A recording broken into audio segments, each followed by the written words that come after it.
Hello friends, welcome to ಅಂಗೈಯಲ್ಲಿ ಆರೋಗ್ಯ Kannada YouTube channel. ಬಹಳ ಸುಲಭವಾಗಿ ಮಾಡುವಂತಹ ಆಲೂಗೆಡ್ಡೆ ಹಪ್ಪಳ.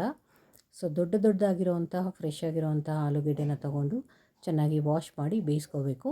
ಅದರ ಸಿಪ್ಪೆನ ಪೀಲ್ ಮಾಡಿಬಿಟ್ಟು ಈ ಥರ ಕೈಯಲ್ಲಿ ಸ್ಮ್ಯಾಶ್ ಮಾಡಿದ್ರೆ ಸಣ್ಣ ಸಣ್ಣ ಉಂಡೆಗಳಾಗುತ್ತೆ. ಅದ್ರ ಬದಲು ಏನು ಮಾಡಬೇಕು ಅಂದರೆ ನಾವು ಆ ಆಲೂಗೆಡ್ಡೆ ಪೀಲ್ ಮಾಡಿದ್ಮೇಲೆ ಅದನ್ನು ಚೆನ್ನಾಗಿ ಗ್ರೇಟ್ ಮಾಡಿಬಿಡಬೇಕು. ಆವಾಗ ನಮಗೆ ಸಣ್ಣ ಸಣ್ಣ ಲಂಪ್ಸ್ ಬರೋದಿಲ್ಲ.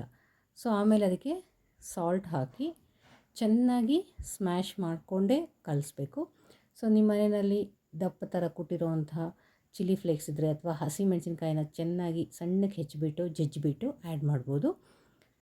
ಜೀರಿಗೆ, ಅಜ್ವಾನ ಎಲ್ಲನೂ ಸೇರಿಸ್ಕೊಂಡು ಹೋಗ್ಬೋದು. ಅಂದರೆ ದಿನ 1 kg ಅಷ್ಟು ಮಾಡಿದ್ರೆ ನಾವು 1 kgನೂ ಡಿಫ್ರೆಂಟ್ ಫ್ಲೇವರ್ಸ್ ಹಾಕ್ಬೋದು.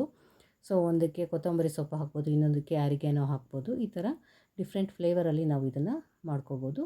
ಕೈಗೆ ಸ್ವಲ್ಪ ಎಣ್ಣೆನ ಹಚ್ಕೊಂಡು ಜಸ್ಟ್ ಸವರ್ದಂಗೆ ಹಚ್ಕೊಂಡು ಸಣ್ಣ ಸಣ್ಣ ಗೋಲಿಗಳ ಥರ ಉಂಡೆಗಳನ್ನ ಮಾಡಿಟ್ಕೋಬೇಕು.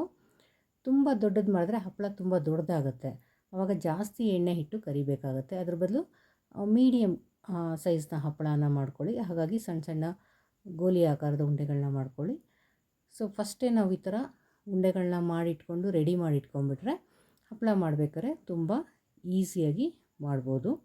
ಈ ಹಪ್ಪಳ ಮಾಡೋದಕ್ಕೆ ನಮಗೆ ಜಾಸ್ತಿ ಬಿಸಿಲಿನ ಅವಶ್ಯಕತೆ ಕೂಡ ಇಲ್ಲ. ಮನೆಯಲ್ಲೇ ಫ್ಯಾನ್ ಗಾಳಿಲೇ ಚೆನ್ನಾಗಿ ಆರಿ ಹಪ್ಪಳ ಚೆನ್ನಾಗಿ ಬರುತ್ತೆ.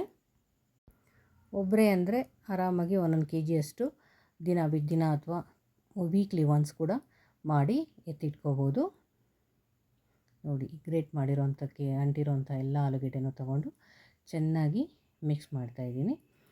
ಮಿಕ್ಸ್ ಮಾಡಿದ್ಮೇಲೆ ಈ ಥರ ಅಷ್ಟು ಕಲಸಿರೋಂಥ ಏನಿದೆ ಆಲೂಗೆಡ್ಡೆ ಸ್ಮ್ಯಾಶ್ ಮಾಡಿರೋಂಥದ್ದನ್ನು ನಾವು ಉರುಳೆಗಳನ್ನಾಗಿ ಮಾಡಿ ಎತ್ತಿಟ್ಕೋಬೇಕು. ತುಂಬ ಟೇಸ್ಟಿಯಾಗಿರೋಂಥ ಹಪ್ಪಳ. ನೋಡಿ, ಈ ಥರ ಉಂಡೆಗಳು ಮಾಡ್ಕೊಂಡಿರೋದನ್ನು ಒಂದು ಪಾಲಿಥೀನ್ ಶೀಟ್ ಮೇಲೆ ಹಾಕಬೇಕು. ಇನ್ನೊಂದು ಟ್ರಾನ್ಸ್ಪರೆಂಟ್ ಶೀಟ್ ಮೇಲೆ ಒಂದು ಸ್ವಲ್ಪ ಆಯಿಲ್ನ ಸ್ಮಿಯರ್ ಮಾಡಬೇಕು. ಸ್ವಲ್ಪ ಆಯಿಲ್ ಸಾಕು ಇದಕ್ಕೆ. ಅದರ ಮೇಲೆ ಉರುಳೆಗಳನ್ನ ಇಟ್ಬಿಟ್ಟು ಶೀಟನ್ನು ಕವರ್ ಮಾಡಿ ಜಸ್ಟ್ ಅದನ್ನು ಪ್ರೆಸ್ ಮಾಡಬೇಕು. ಒಂದು ಪ್ಲೇನ್ ಪ್ಲೇಟ್ ಅಥವಾ ಬಾಕ್ಸ್ದು ಕ್ಯಾಪ್ ಇರುತ್ತಲ್ವ, ಅದನ್ನ ತಗೋಬೇಕು. ಅದ್ರ ಮೇಲೆ ಯಾವುದೂ ಡಿಸೈನ್ ಇರಬಾರ್ದು. ಡಿಸೈನ್ ಇದ್ದರೆ ಹಪ್ಪಳ ನೀವನಾಗಿ ಬರುತ್ತೆ ಮತ್ತು ಹರಿದೋಗೋ ಚಾನ್ಸ್ ಇರುತ್ತೆ. ನೋಡಿ, ಈ ಥರ ಅದ್ರ ಮೇಲೆ ಇಟ್ಬಿಟ್ಟು ಸ್ವಲ್ಪ ಪ್ರೆಷರ್ ಅಪ್ಲೈ ಮಾಡಿದ್ರೆ ಸಾಕು, ರೌಂಡಾಗಿರೋವಂತಹ ಹಪ್ಪಳ ತಯಾರಾಗುತ್ತೆ. ಹಪ್ಪಳದ ಮಿಷಿನ್ ಅಥವಾ ಪ್ರೆಸ್ಸಿಂಗ್ ಮಿಷಿನ್ ಯಾವುದೂ ಬೇಡ. ಈವನ್ ಸರ್ಫೇಸ್ ಇರೋವಂತಹ ಒಂದು ಬಾಕ್ಸ್ದು ಲಿಡ್ ಅಥವಾ ಪ್ಲೇನ್ ಪ್ಲೇಟ್ ಇದ್ದರೆ ಸಾಕು. ಈವನ್ ಮಕ್ಕಳು ಸಹ ಈಸಿಯಾಗಿ ಮಾಡಬಹುದಾಗಿರೋಂತಹ ಹಪ್ಪಳ ಇದು.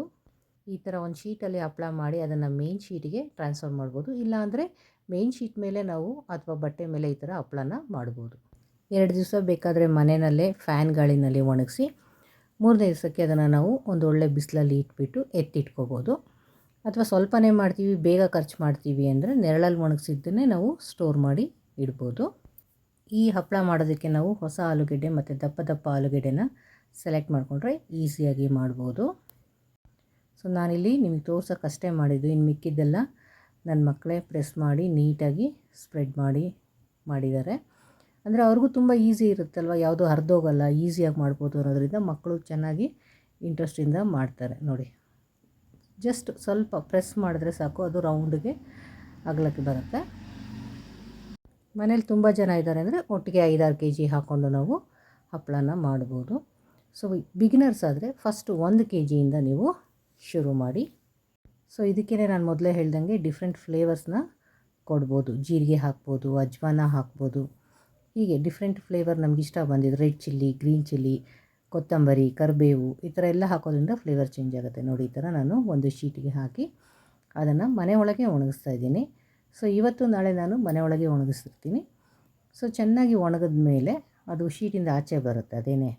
ಅದನ್ನು ತೆಗೆದು ನಾನು ಇನ್ನೊಂದು ಕಂಟೈನರ್ಗೆ ಹಾಕಿ ಬಿಸಿಲಲ್ಲಿ 1 ದಿವಸ ಇಡ್ತೀನಿ. ನೋಡಿ, ಇದು ಆಲ್ರೆಡಿ ನಾನು 3 ದಿವಸದ ಕೆಳಗೆ ಮಾಡಿರೋವಂಥ ಹಪ್ಪಳ. ನೋಡಿ ಎಷ್ಟು ಚೆನ್ನಾಗಿದೆ. ಇವತ್ತಿಂದು ಇನ್ನೊಂದು 3 ದಿವಸ ಆಗೋಷ್ಟರಲ್ಲಿ ಇದೇ ಥರ ರೆಡಿ ಆಗುತ್ತೆ. ಬೇರೆ ಸಬ್ಬಕ್ಕಿ ಹಪ್ಪಳದ ಥರ ಎಣ್ಣೆಲಿ ಕರೆದಾಗ ಇದು ತುಂಬ ದೊಡ್ಡದಾಗಿ ಅರಳೋದಿಲ್ಲ.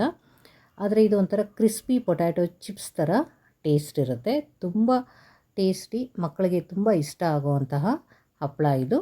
ತುಂಬ ಈಸಿಯಾಗಿ ಮನೆಯಲ್ಲಿ ಮಾಡ್ಬೋದಾಗಿರುವಂತಹ ಈ ಪೊಟ್ಯಾಟೊ ಹಪ್ಪಳ ರೆಸಿಪಿ ಇಷ್ಟ ಆದರೆ ಚಾನಲ್ನ ಸಬ್ಸ್ಕ್ರೈಬ್ ಮಾಡಿ, ಹಾಗೆ ನಿಮ್ಮ ಲೈಕ್ನ ಕೊಡಿ. ಇದನ್ನು ಈ ಸಮ್ಮರಲ್ಲಿ ಒಮ್ಮೆ ಟ್ರೈ ಮಾಡಿ. Thank you for watching.